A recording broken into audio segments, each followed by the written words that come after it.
As a new era begins, one company takes on a new media and its competition. Let's take a look at the Sega CD.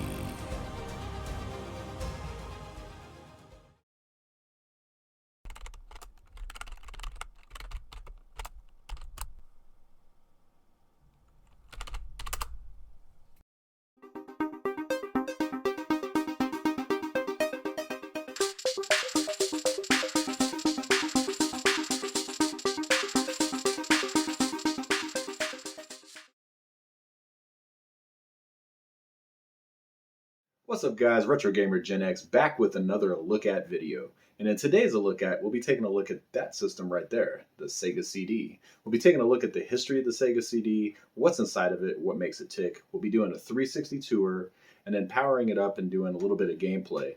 And at the end of the video, I always give my thoughts and opinions about the system itself back in the good old 1990s. Also in between each segment, I go ahead and put commercials in, just showing how the system was marketed back in the day. So without further ado, let's go ahead and take a look, guys. Hey! You still don't have a Sega CD? Huh? What are you waiting for? Nintendo to make one? You have seen the games, right? Wrong answer, man. Show 'em!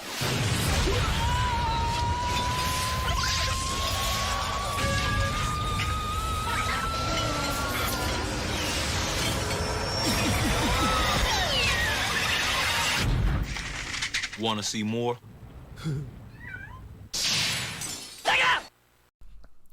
The story of the Sega CD really starts in Japan in 1988. NEC was rumored to release a CD-ROM based system by the end of the year. Sega had just released the Sega Mega Drive in Japan to compete with the 16-bit PC Engine.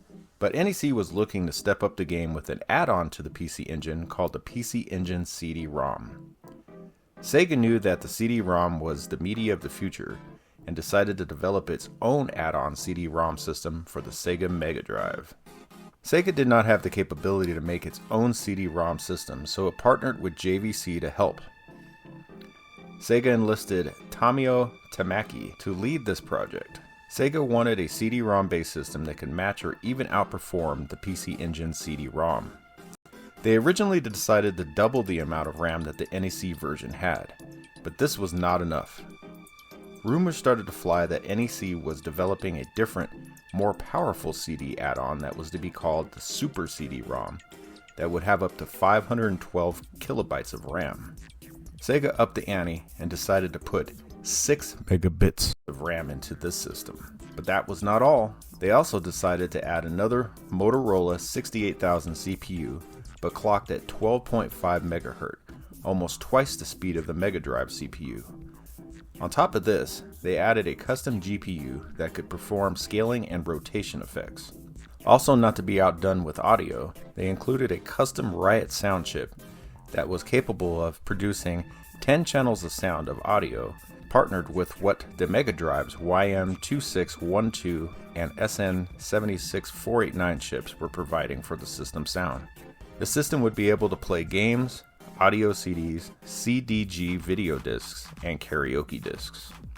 The Mega CD was released in December of 1991 in Japan with only 2 games, Heavy Nova and Soul Feast. Other games released later that month included Nostalgia 1907, Ernest Evans, Funky Horror Band, and Tinka Fabu. But it wasn't until months later that games really started to hit the market. This led to sales in Japan being strong at first, but dying off quickly because the system really didn't have a great library at launch. During the development of the system, Sega was very protective of the technology that went into it. In fact, they were so secretive about it, they didn't even release a real version to Sega of America until it was almost too late. Sega of America had to procure its own ROM to put into the dummy unit to make it functional. To their dismay, the system had some major issues. The CD drive tray mechanism was flimsy and prone to break, but the worst issue was with the CD drive mech itself drawing too much current and releasing magic smoke from the system's capacitors. Rumor has it that the units actually caught on fire, but this is truly just a rumor. Only the caps blew, causing the system to smoke. The system was revised and released in North America as the Sega CD. When the Sega CD released in North America in October of '92, it was promised to have at least 20 games at launch, but Sega was not able to do this. It launched with 4 games. Unlike Japan, games started to be made right away, and by the end of the year there were 15 games published. Reception of the system is mixed. The system itself and the technology behind it was good, but the lack of games at launch time and the overuse of full motion video really didn't appeal to too many people. As time went on, the system never really caught on, but many great games were made for it. Also, games like Night Trap and Lethal Enforcers were instrumental at the beginning of the ESRB ratings for video games due to their sexual and violent content. The Sega CD was released in Japan in 1991 and discontinued in 1996, giving the console a 5-year lifespan. Although it seemed to be unpopular, it did sell over 2.2 million units with a total of 205 games being made. In my eyes, that's a pretty successful system for an add-on.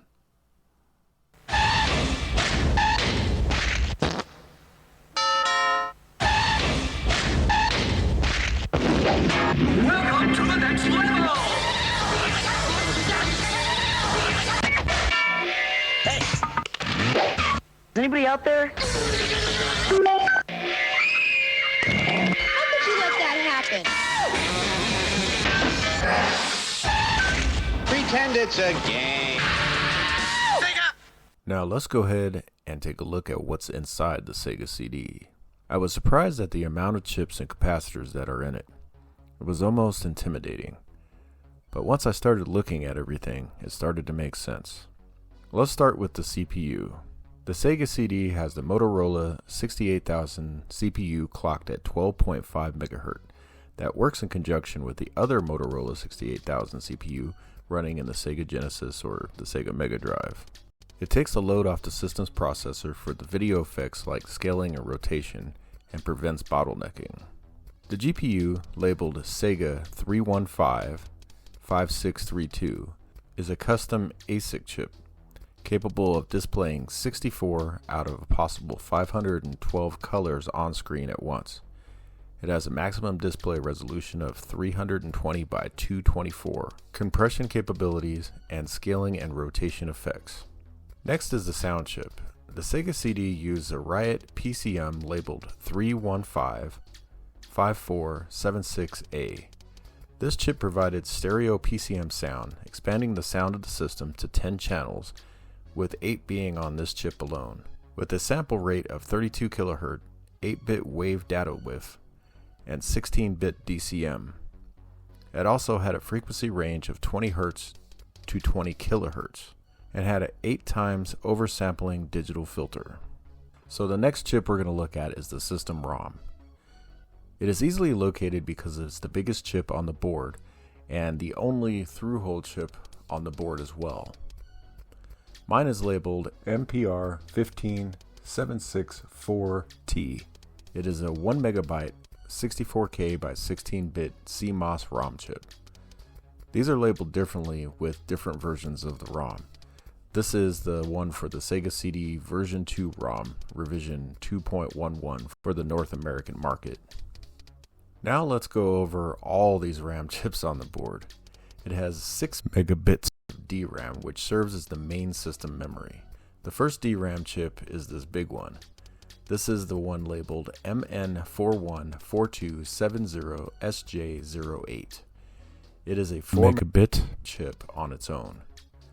The next 2 RAM chips were the TC11664BJ80s, these being 1 megabit apiece, totaling 6 bits in all.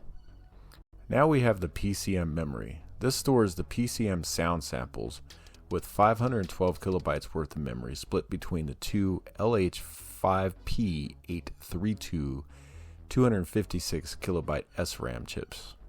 Next we have 2 more SRAM chips, MB8464H, totaling 128 kilobytes or 64K apiece for the CD-ROM data cache. Last we have 64 kilobytes of more SRAM for backups or save files. this chip being labeled MB8464 in this example. The next important chips we have are the ones that control the CD-ROM itself or the data coming from it. First we have the LC89515 chip. This is primarily for CD error correction LSI. Then we have the CD Digital Signal Processor, or DSP, labeled here as CXD2500BQ. DSP digitizes the video and audio signals into code the system uses.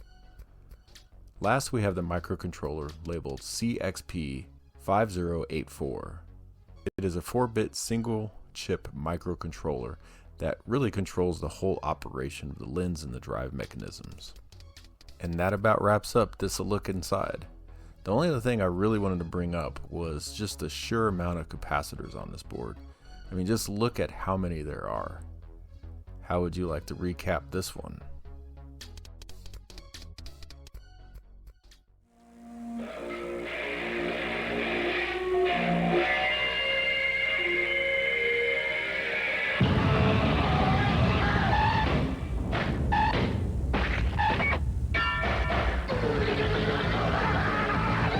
Shoot the tubes, dog meat. There is no Nintendo CD. Understood? All right, guys, so here we go. We got the Sega CD attached to the Sega Genesis. Now, this is the Model 2 Sega Genesis and the Model 2 Sega CD, so they do go together. So this is the second version of that. So basically, to take it apart, you just kind of wiggle it a little and push over to the side, and eventually it'll come apart here. And there we go. This is where it connects onto the Sega Genesis itself, and it has this little metal bracket that clips into these here so it doesn't fall out. As you can see how tight it actually is in there. And this is the actual port here that it plugs into.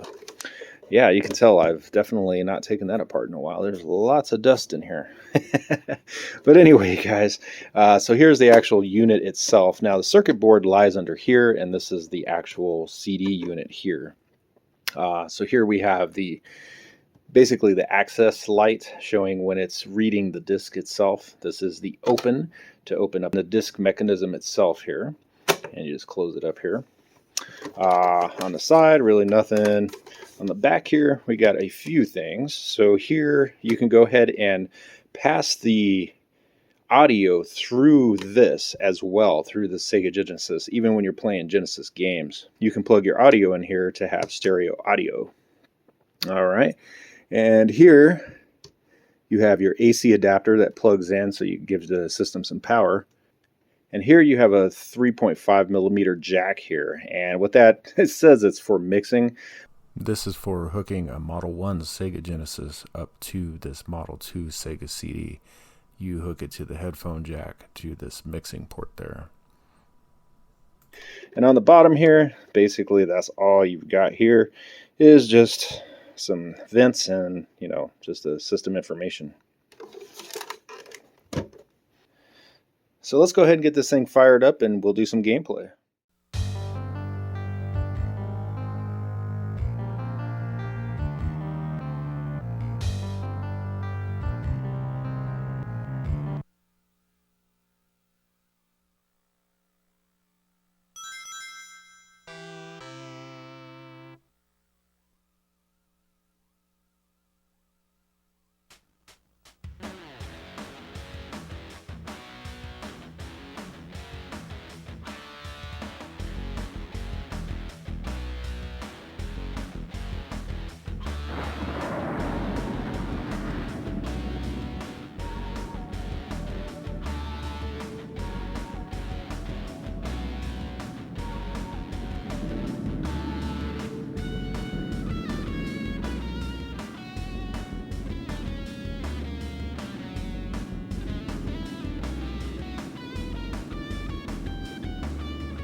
A band of sea pirates are operating in this area.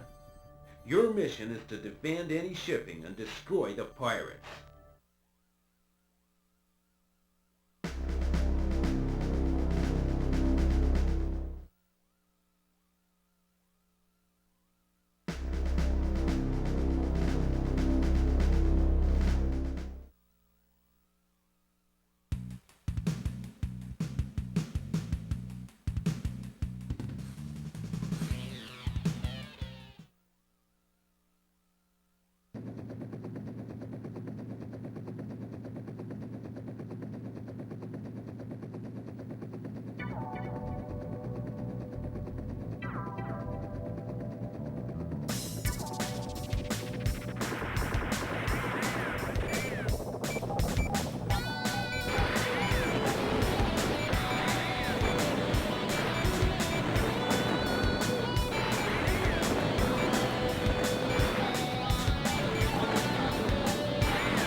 Bank left. You're off course.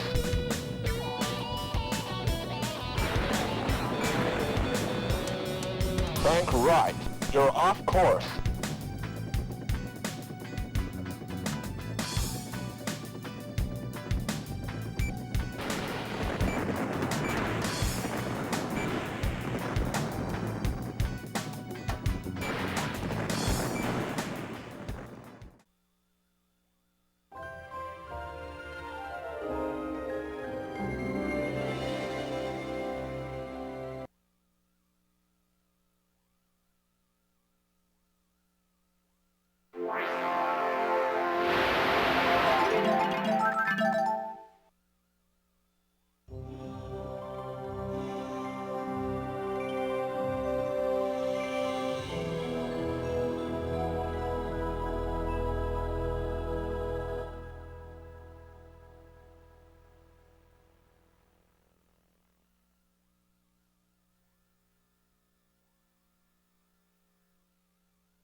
Incomplete.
Presented by Sega Enterprises.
Digital developments.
Hey, kid.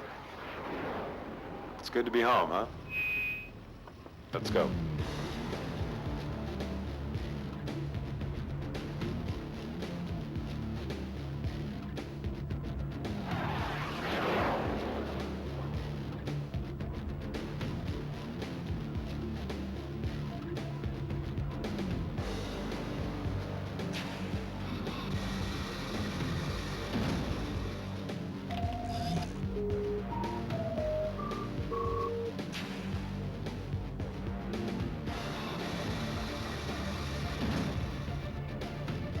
Contact maintenance crew to Hangar 3.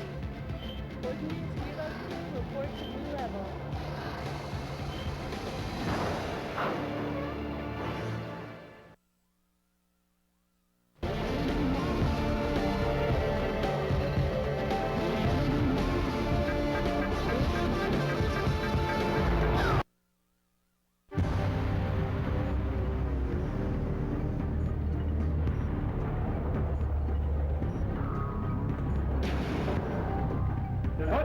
As you were.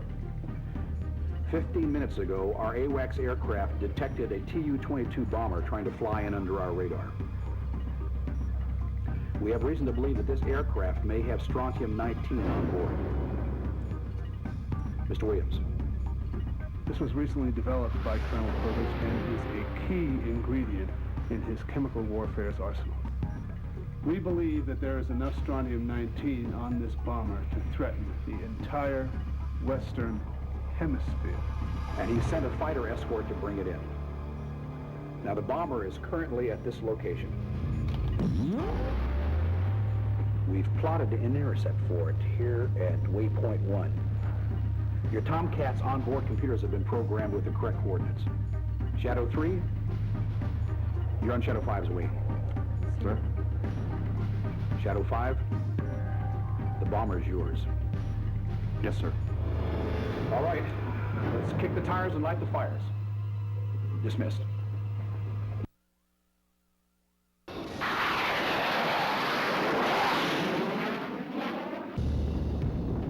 Altitude is Angels 1. Shadow 5, this is Shadow 3, over.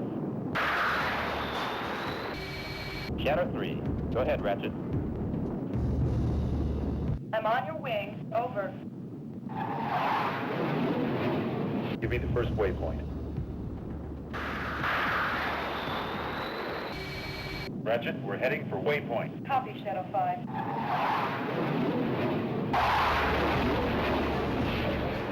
Shadow 5, I'm pinging inbound unidentified.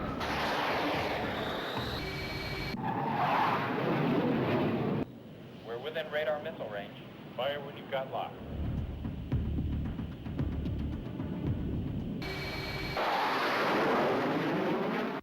Tally ho! Bandit at 2 o'clock. Copy. Bogey is MiG-21 fish bed.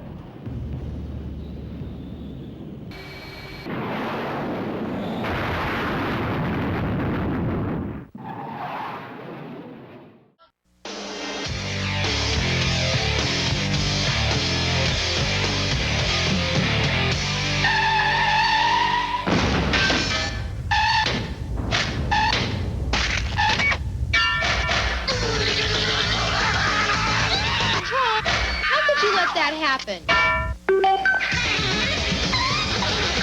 That wasn't too bad, kid. Pretend it's a game. All right, guys, so we've come to the end of the video here, and this is kind of where I give my thoughts and opinions about the system itself. And what can I really say about the Sega CD? I was totally stoked to get it. Back in 1992 is when I got my Sega CD. Not this one here, but the actual one I first got when I was a kid, or a teenager, I should say. But I did get it for Christmas in 1992, and it was a surprise gift. I didn't know my parents were getting it for me. I hadn't really asked for it, anything like that. And I already had the Sega Genesis Model 2, so it was like a perfect, I had the same setup as I got right here. So it was like perfect. It all went together, and it was just a really cool product. It came with Sewer Shark, which really I wasn't a fan of that game, but you know, I did end up playing it. It was pretty fun, and some of the comedy in it was kind of funny, you know, that type of thing. But Yeah, I really did kind of enjoy the Sega CD. Unfortunately, it didn't have a very long life because other CD-based systems started coming out that just really outperformed it. And that's why Sega eventually came out with the Sega Saturn just a few years later to try to compete with, PlayStation and Sony and all that stuff. So, it's just kind of a crazy time when things were switching over from the cartridge media over to the CD-ROM media, and just all the different technologies that were starting to hit, and all the different game consoles that were starting to use it. But it was a really cool time for, gaming in all. Like I said, just the amount of memory and just the way the games have changed, and they were starting to become 3D based and everything, and it's all because of the CD-ROM, really.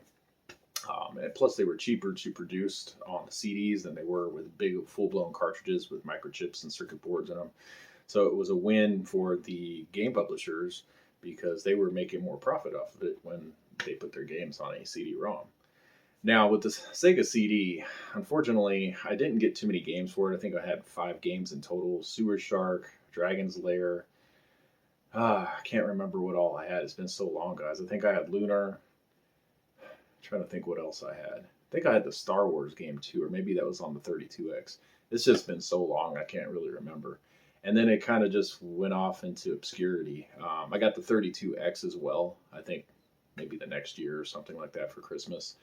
And with all 3, it was just really cool to put up on a shelf and be like, look what I've got, even though you'd have to get a power surge protector and maybe even 2 of them to plug all the bricks into because, it's 3 different bricks.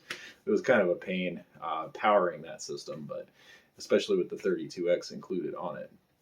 But yeah, I think it was a really successful product for Sega. Unfortunately, it didn't take off like it should have, but still selling over 2.2 million units for just an add-on. Hey, to me, that's a success in my book. So, but anyway, go ahead and put your thoughts and opinions about the system down below as well, guys. And don't forget to click like and subscribe as well if you like the content here, and hit that little bell notification. That way you get notifications every time I drop new content. But I'm going to go ahead and get out of here. Y'all have a great one. Peace out. Dan, he's set here for shot. Copy, I'm going to try and shake him. He's firing.